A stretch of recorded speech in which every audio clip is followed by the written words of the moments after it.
Good morning, good morning. My name is Becky, and hi, I love with the waves. Okay, welcome to Mothers Together after our break. We're glad you're here, whether you're joining us right here in this room or online. And just to quick go over our remaining schedule for the year. It's coming quickly. So this week and next week, we have Brett Carton, who will be speaking to us about teens and tech. The following week, at the end of April, we'll have Joy coming back for a talk. Then we'll have Deb Kilner, and then our spring celebration will be on May 14th. So we have like five, including this, 5 more weeks of programming. And then in the midst of that, Tuesday, April 28th at Mountain View, there from 7 to 9 p.m., there's a community conversation on mental health. So if you'd like to sign up, there's also childcare available. They'll have some counselors and conversations about that. And then another one is May 15th, Friday, from 5:30 to 8:30. All the campuses are hosting a parent night out, so kids get to stay here. I think ages 2 through 5th grade, and then you're looking for if you want to participate and drop your kids off, or if you're able to volunteer, they're looking for people to sign up for that. So I'm going to pray for us, and then I'll introduce our speaker. God, thank you so much for this morning, for the sunshine, for bringing us back to this place. And I pray for Brett as he speaks that you would just help him to clearly articulate what you've given him to share, and that we would gain some wisdom from things surrounding tech and our families. Amen. All right, so Brett did not give me an introduction, so he said I can go for it. Here we go. So Brett is married to Taylor, and they have a son, Finn. He's our Next Gen director at Menlo.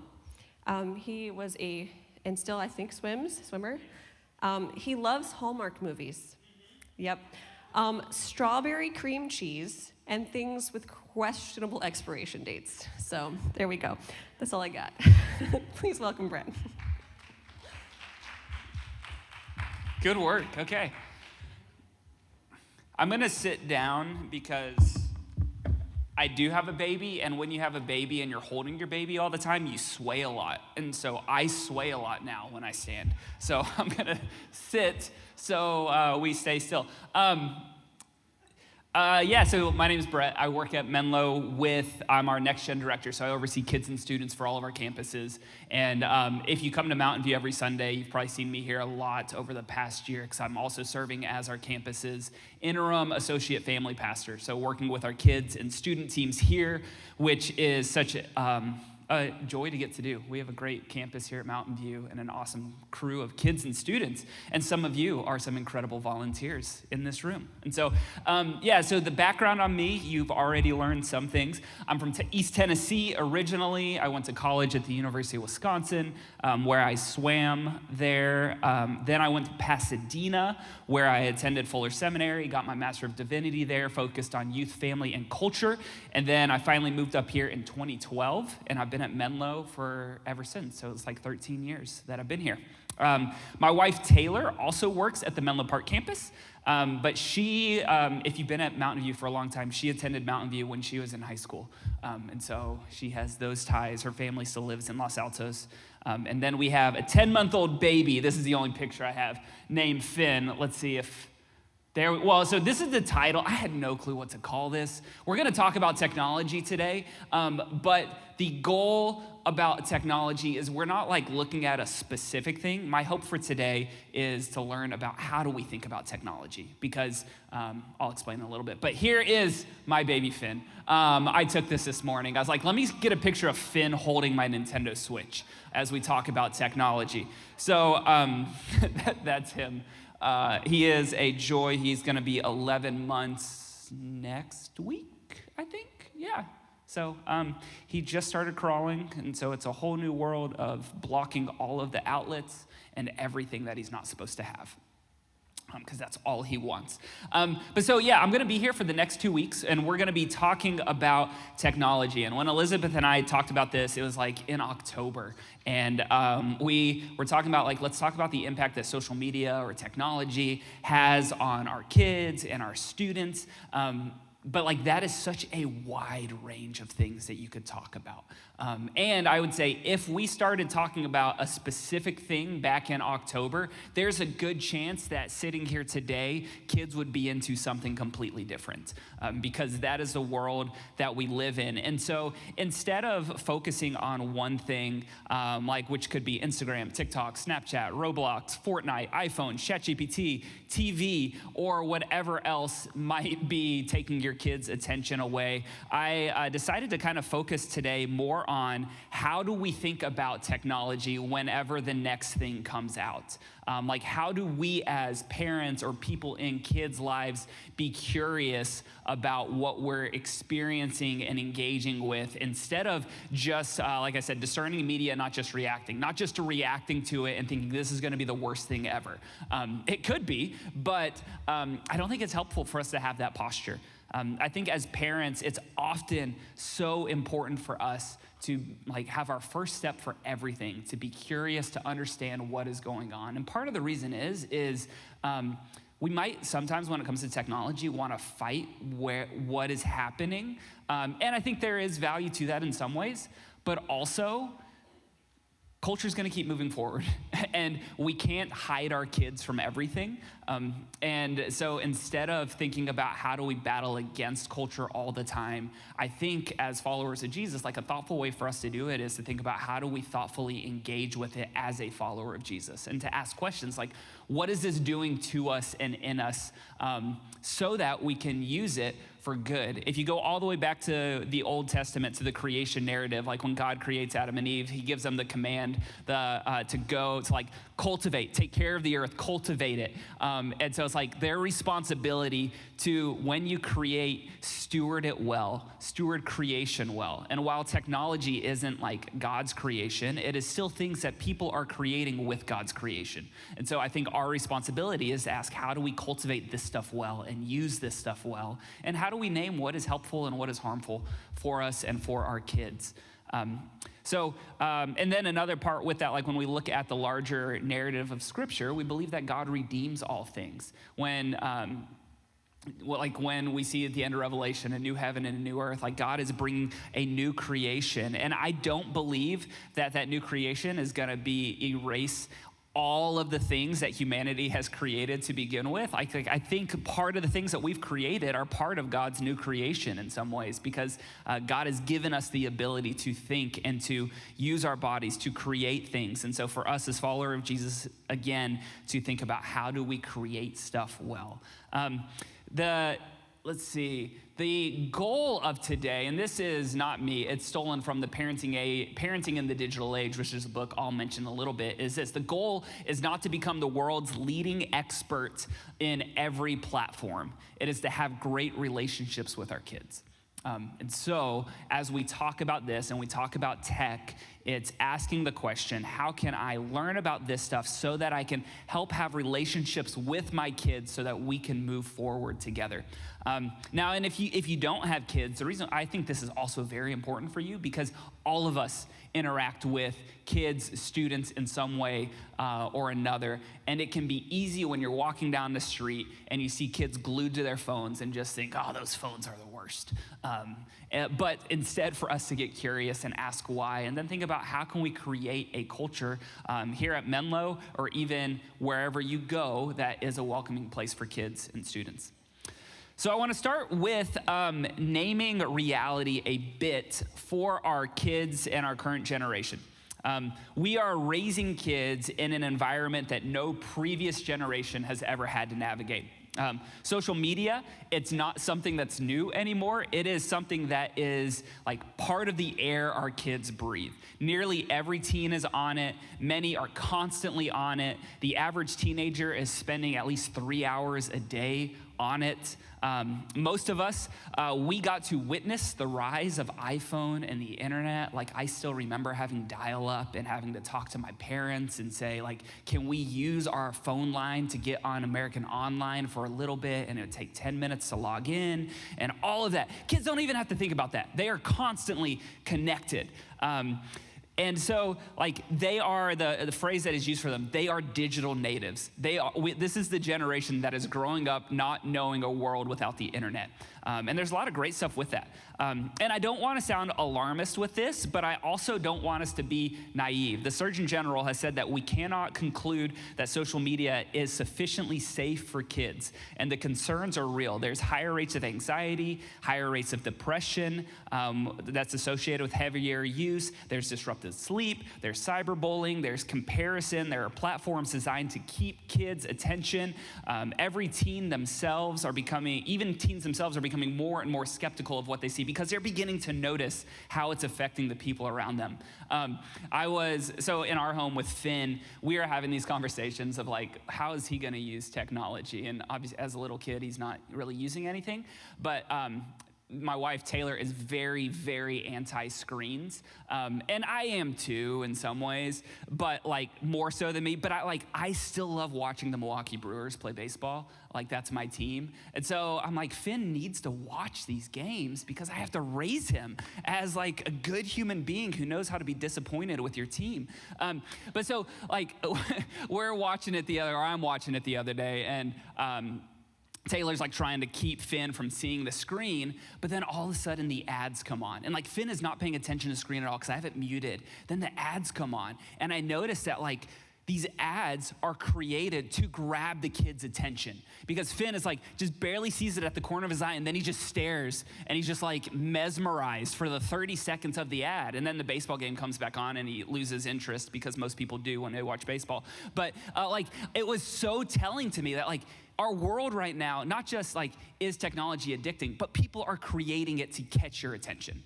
And that's what's happening with our students. But the problem is our students aren't really at a place in their lives. Like they're still developing mentally, and they need to learn like how to actually set boundaries. And so it's sometimes harder for them too. And so these companies will oftentimes like create things that will like intentionally pull them in. And so we need to be thoughtful about that.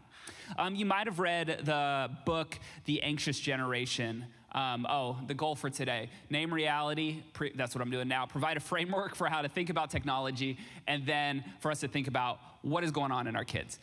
This book, many of you might have read this. If you haven't, I would recommend reading it. It's a great book, The Anxious Generation, that talks a lot about how technology is affecting our kids. And he creates some helpful language around many of us are already feeling. But he argues that childhood has been rewired from a play-based childhood to a phone-based childhood. There are parts of it where he talks about how we have become so cautious around what we let our kids experience outside of the home, like in terms of having fun or like riding your bike down the street or like going to the park on your own because of what if bad things happen. But yet we're often so loose with whatever they're doing in the technological world. And as a result, like there's this, he calls it the great rewiring of our childhood. And it's like, it's not about whether one app is good or bad. It's about kind of the world that our kids are growing up in and the kind of habits and assumptions that our world is forming in them. And it's because of all of this that is why we can't just wait for someone to tell us what to think about every single thing when it comes out, but instead to learn how do we ask better questions? How do we approach these things with a wiser way to think? The Apostle Paul, in his letter to the church in Rome, said this. He said, "Do not conform to the pattern of this world, but be transformed by the renewing of your mind. Then you will be able to test and approve what God's will is, his good, pleasing, and perfect will." Obviously, Paul here is talking about like our own spiritual formation. And like, as followers of Jesus, we should always be asking the question, like, how am I becoming more like Jesus every day? And what are the things that are forming me to become more like him or less like him every day? And our technology is forming us. Our kids are being formed by something. And if we are people who just hide and try not to engage with these conversations, we're gonna let our technology form them when we miss out on the incredible opportunity to be who God has actually created us to be, and that is to be the primary disciplers of our kids. And so that's why I think these conversations are important. Now, two books that help shape a lot of this talk are these two. One is The Hidden Power of Electronic Culture, And that is by Shane Hipps, and the other one is Every Parent's Guide to Navigating Our Digital World. I'll give a QR code later with some resources for you that you can find. I would say you don't need to buy The Hidden Power of Electronic Culture. It's a great book, but it's a book that I had in seminary, and they're just written differently. And so it would be very boring, and it's also written more about like how does the church engage with technology and various things. But the book, Parent's Guide to Navigating Our Digital World, is a great practical book. Fuller has been doing some great research to help parents know how to set boundaries with this or how to talk about this. Another resource I'll mention later, and I'll just do it now, is the TechWise Family, which I know Elizabeth gave a little devotional on a while back, and that is another great one. So I'm going to start talking about what the hidden power of electronic culture, some of the things that are found in this book. Now, this book is like kind of its heart, like the core message of it is it's trying to help you see that throughout history, every sort of media, all forms of media exist to extend something about our humanity. So he talks about media a lot like this, is media is anything that is an extension of our humanity. What that means is that anytime something is created, it's created in order to help us as people kind of transcend beyond the boundaries of what, or the limits of what our body can actually do. For example, the wheel, when it was created, we don't think about that oftentimes like a big technology, but it changed the world. It is an extension of the foot because it allowed you to travel farther and faster. Glasses, again, another form of media. It extends the ability of our eyes. Our phones extend and amplify our voice and our ears. And so he's talking about media as being anything that is trying to expand our reach or our limits in order to really make us humans without any limits. And so throughout this talk, the rest of the time, I will use the terms media and technology interchangeably. And I realize like media may be a weird way to talk about it, but since the book talks about it a lot in this way, that's kind of how we'll use it. And so when we see media as an extension of ourselves, and this is what Hipps will talk about, is like when we begin to see media as an extension of ourselves, it allows us to see ways in which these things can be used for us to actually grow as human beings. We can see it as tools to be used for our purposes. Whereas when we see something that is totally separate from us, it can become something that has power over us. And so he wants you to look at technology or media whenever it's created as something that is a tool for your use as opposed to something that is using you instead. Like an example of this that he will give, and I don't know if I fully remember it, but he talks about your cell phone when it comes to email. If you see your email as just an extension of your work, something that you personally are in charge of, and you can control your phone, it becomes a tool just for you to get some of the work done. However, if you see the phone as being something from your work that has power over you, it becomes the thing that can take over your life. Sometimes it's not as clear as which one's which, but it's like kind of asking the question, are you in control or does it have control over you? We tend to think of technology as being neutral, as in like this thing that was created, it doesn't have any sort of inherent good or bad nature. But Hipps argues, and this is actually from a Canadian named Marshall McLuhan, is what they talk about is that the medium itself, the media is the message. The medium is actually the thing that has power, that has bias, and that has meaning. And so for us, the question shouldn't be, does this thing produce a good or bad message? But instead, we should be asking, what kind of habits or assumptions or expectations and desires does this media create? What kind of things does this make us want to do as a result of it just existing? Because when you think about the phone does a lot of things, and there are a lot of different apps. And I know it can be easy, like when you're thinking about different apps, like this is a good app, this is a bad app. And yes, we need to be thoughtful around those things, but also thinking about how is the phone becoming an extension of our lives in one way or another? And what are the things we need to be aware of? What are the things we need to be cautious of? Now, when evaluating media, he gives this sort of framework that's 4 main questions. The first is, what does this medium enhance or extend? Meaning, what does this medium make stronger or make better in our lives? Again, when we talked about the wheel, one of the things that it does is it allows us to actually travel farther. It lets us go places that we could never go before. And then the next one, what does this obsolesce or diminish? What is something that because of this, we no longer are using it quite as well? Like when I think about something like ChatGPT or AI right now, AI does so much, and there can be some great things with it. There can be some scary things. I think one of the things that it can diminish is our creativity, because it is so much easier if you need to plan something or think about something to say, hey, can you tell me what to do here? And it'll create that for you. Then what does it retrieve from the past? The kind of heart behind this, or the idea behind this, is that everything that is created is kind of like an updated version of something that we've already had. There's nothing new under the sun. And so and the reason why this is an important question to ask is that when we understand what this is replacing, it can help us look back at what were some of the downfalls or pitfalls of that thing that we might actually see in this one as well. It might help us make wiser decisions moving forward. And then the final one is, what does this reverse into when overused? So like, what are the dangers when it actually masters us? Like an example for cell phones, I think one of the things that could be a danger to that is all of a sudden people don't have conversations anymore, at least face-to-face conversations. There was a time years back where we were on a mission trip with our students down in Mexico, and I was driving a 15-passenger van, and one of the things that was awesome at that time, like now cell phones, you can have service in Mexico. You couldn't back then, and so nobody's phones worked. And I'd be driving the car, and you'd be hearing all these conversations, and it was incredible. And then the second we got to the US border, the car got silent. And I'd look in the rearview mirror, and it's because everybody's phones started working again.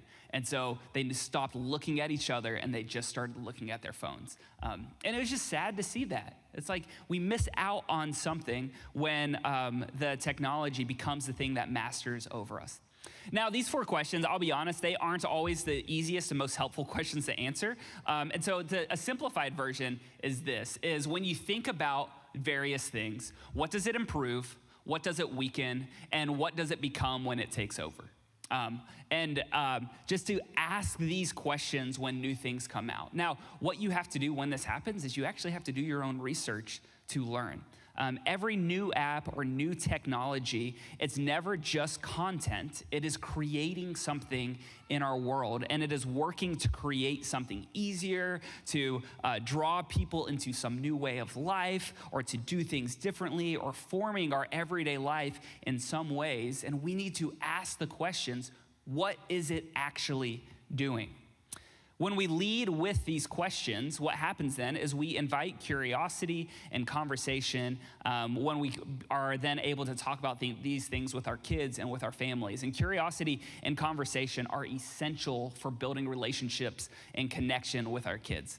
See, if our kids think every hard conversation about technology is gonna end with them being in trouble, or it's gonna end with like shame or punishment, what our kids are gonna do is they're gonna start hiding the things that they're doing.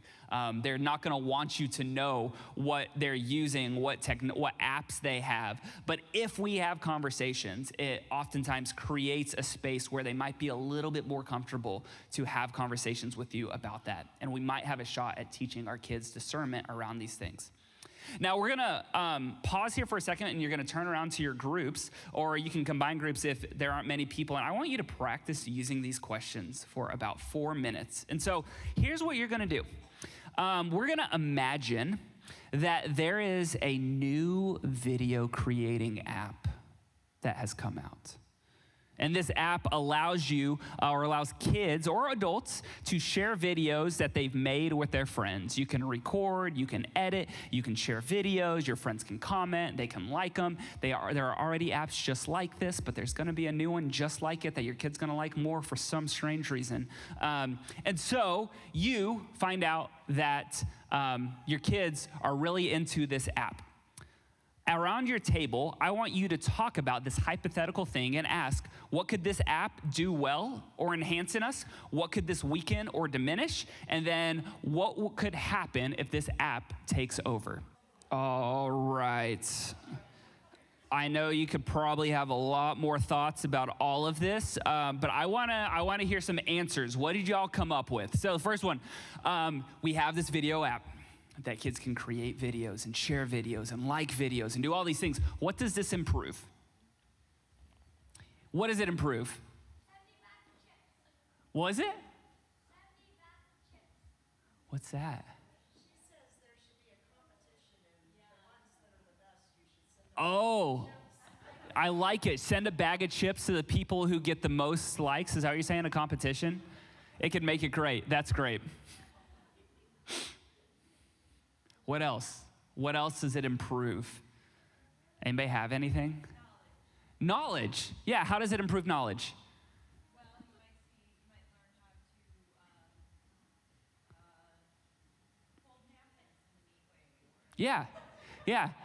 And for everybody online, I got your back. I'm going to repeat it. Talk about, like, you can learn how to fold napkins. You can do various things. Like my nephew he's always on YouTube and he's younger. And the things that he knows how to do simply from watching YouTube videos is unreal. And there are some great things to that. Yeah, what else? Yeah, what's the other one?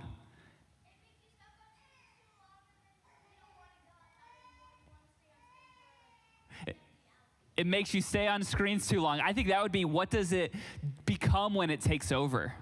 That's a good one. I think I heard them mention, and this is one that I think of, creativity. When kids are able to create or like do these videos, it gives them a chance to express themselves and to try new things, to show how creative they can be. That's something that, since I've lived here and tech is everywhere, I've been so impressed by the things our kids are able to create. So what does it weaken? What would it weaken? Do you have any thoughts? Yeah, what does it weaken? Like the ability to just be in your person without wondering what people are thinking about what you're making. Yeah, you're always kind of wondering, what are people going to think about this? You can't just create for yourself. Is that what you're saying? Like you have to, wonder. Absolutely. What else? Yeah. We can trust, depending on how it's used, if a friend takes a video of a friend and shares it. Yeah. We can trust by friends can take videos and share it with other people without your permission. Absolutely. What else?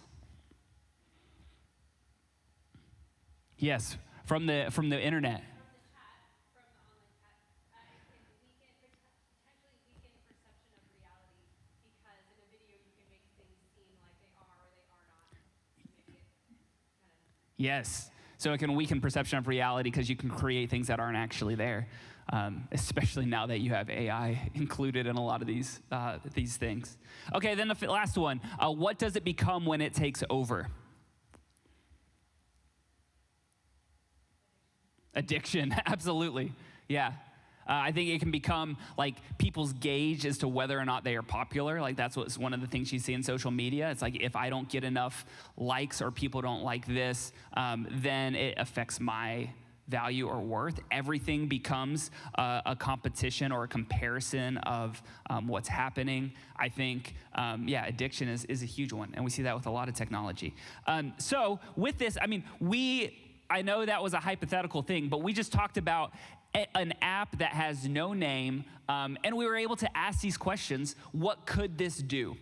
As we're talking about this whole thing, this is kind of our main focus. It's how do we begin to ask questions, to be curious, to be able to figure this stuff out. Now, my challenge for you would be to not let your preconceived notions of what this would be like shape your ability to ask these questions. I know it can be hard.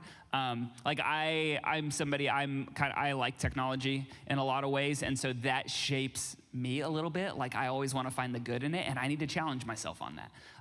If you're somebody who's very anti-technology, when you ask these questions, try to challenge yourself to play devil's advocate of what could be good with this. That doesn't and again, these questions, when you ask these, it doesn't mean that everything is good everything is like you should let your kids use it, or always find the good and let them focus on that. As parents, you need to be able to set boundaries. But the hope is that with these conversations, it helps you make wiser choices to create better boundaries with your kids so that this can be a conversation together as opposed to this is what I'm saying and now that's the way it is. Because oftentimes what I see is that creates tension within kids and their parents. Now, the second layer of this that I want to look at is kind of the question is that we always need to be asking is, why do kids like this? Why are our kids actually using this thing? Because kids are never just using something just because. There is always a reason for it, even if you don't understand what that reason may be. And when it comes to parenting, asking this question is so important because, as I mentioned above, if we want to have relationships with our kids, we have to lead with curiosity before we lead with judgment. And more often than not, I will tell you the reason why our kids are using this thing comes down to one word: community. They are looking for community. All of us are looking for community. Kids are constantly asking the questions, who am I? Where do I belong? Why do I matter, or do I matter? And these questions are questions that they answer in the midst of community. They learn those things by interacting with people. In the book, Every Parent's Guide to Navigating the Digital World, they describe social media as being the new lunchroom. They say that, like, historically, cafeterias were kind of the place where you'd find out, where are my people? Where can I sit? Where do I belong? And they say that is now what students use social media for.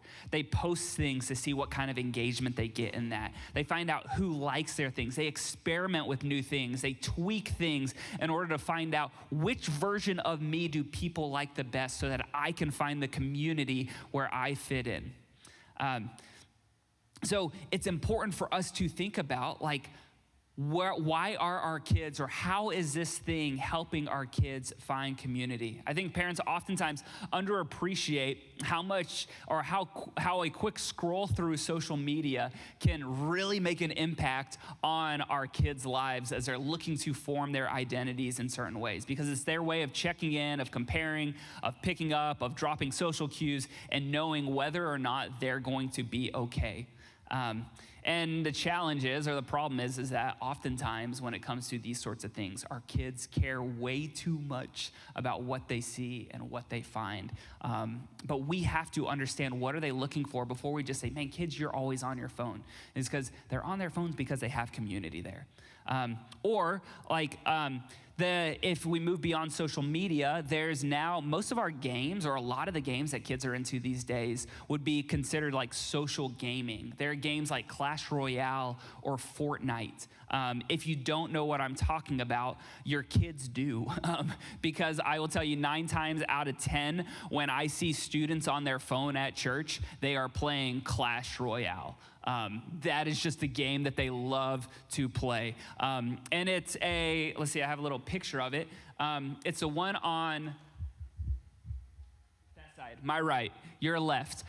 It's just a little phone game where you're just battling against another person. But the thing is, like, what's addicting is their friends are playing it. So you can compare with your friends. How are you doing? You can play against your friends.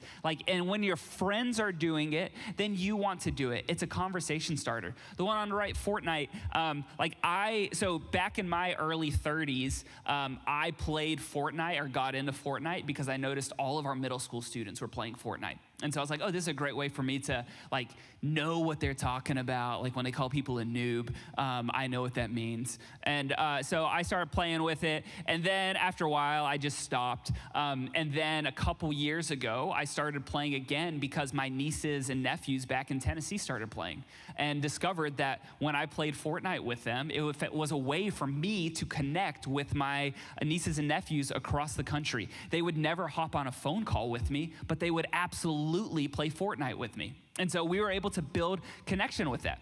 Now, they got tired of it, and I continued to play it, but then I began to notice that I kept on playing it, and it started to have mastery over me. And so something that was a tool for me to connect became something later on that started to take over my life, and so I had to just stop playing it. And I think that's when it comes to our kids and our students, to not think man, no, that game is bad, or whatever, but to help us understand why are they doing this and be able to decide, when is this becoming like more than just something you're doing to connect? When is this becoming like a master over your life? When is this actually forming you more than you are forming it? You see, more often than not, our kids are drawn to certain media for certain reasons. And we as parents and people in our lives, we need to always take the first step of getting curious, to ask questions of why are you doing this? What is drawing you to it? So that then we can have good conversations about what media we want them to use, what boundaries do we need to set, what kind of rules do we need to take. Otherwise, the things that we say are just going to be lost in translation.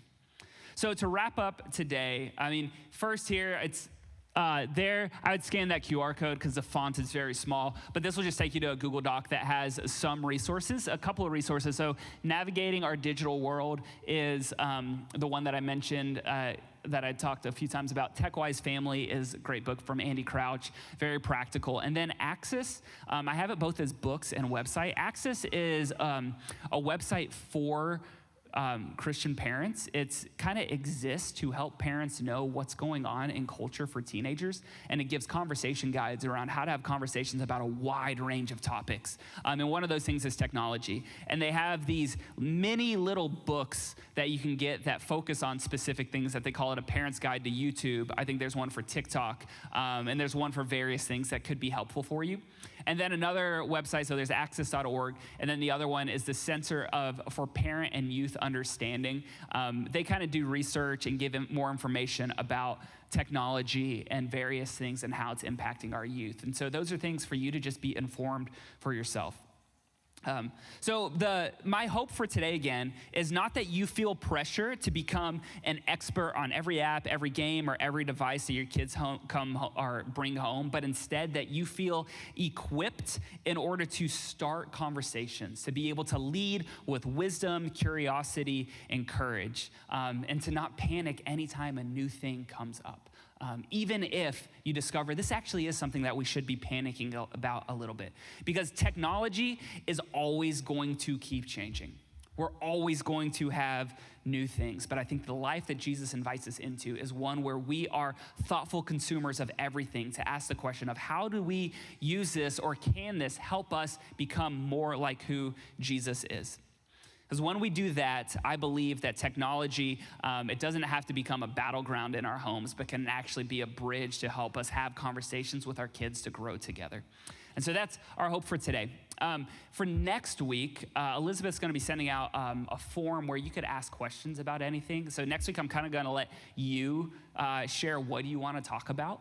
And that could be related to technology, like if there are things that we talked about today, or even specific things that your kids are into that you're like, help me understand this. I'm happy to talk about that. Or if there are just other things going on in youth culture that you're like, I don't understand this, I am more than happy to talk about that as well. And so she's going to send that out to you so that you could fill out some of those things, and then we'll keep the conversation going next week. But thanks so much for letting me be here today. Some of the questions that I have for you are more ways for you to just think about this in your own life and in your family's life. And I do have a homework assignment for you.